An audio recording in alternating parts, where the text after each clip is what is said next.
প্রধান উপদেষ্টার সঙ্গে বৈঠক করতে যমুনায় ৩ বাহিনীর প্রধান। আগামী ফেব্রুয়ারির প্রথমার্ধে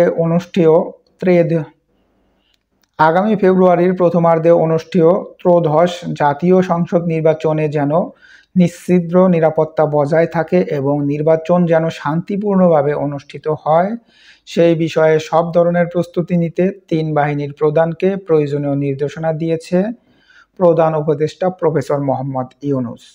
গতকাল শনিবার সন্ধ্যা ৭টায় সেনাবাহিনীর প্রধান জেনারেল ওয়াকারুজ্জামান, নৌবাহিনীর প্রধান অ্যাডমিরাল মোহাম্মদ নাজমুল হাসান, বিমান বাহিনীর প্রধান air chief marshal Hasan Mahmud Khan রাষ্ট্রীয় অতিথি ভবন যমুনায় প্রধান উপদেষ্টার সঙ্গে সাক্ষাৎ করেন।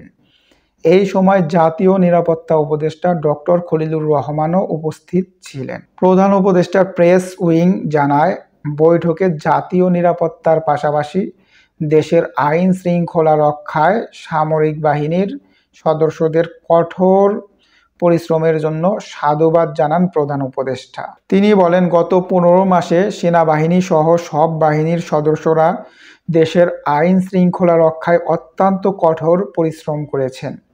আসন্ন নির্বাচন যেন নিশ্ছিদ্র নিরাপত্তার চাদরে ঢাকা থাকে, সেজন্যও ৩ বাহিনীর প্রয়োজনীয় নির্দেশনা দিয়েছেন প্রধান উপদেষ্টা।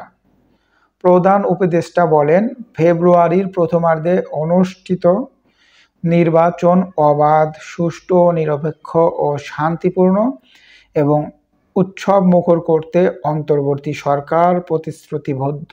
গতকাল বৈঠকে নির্বাচনের জন্য সামরিক বাহিনী সব ধরনের প্রস্তুতি নেওয়ার বিষয়ে প্রধান উপদেষ্টাকে অবহিত করেছেন ৩ বাহিনীর প্রধান।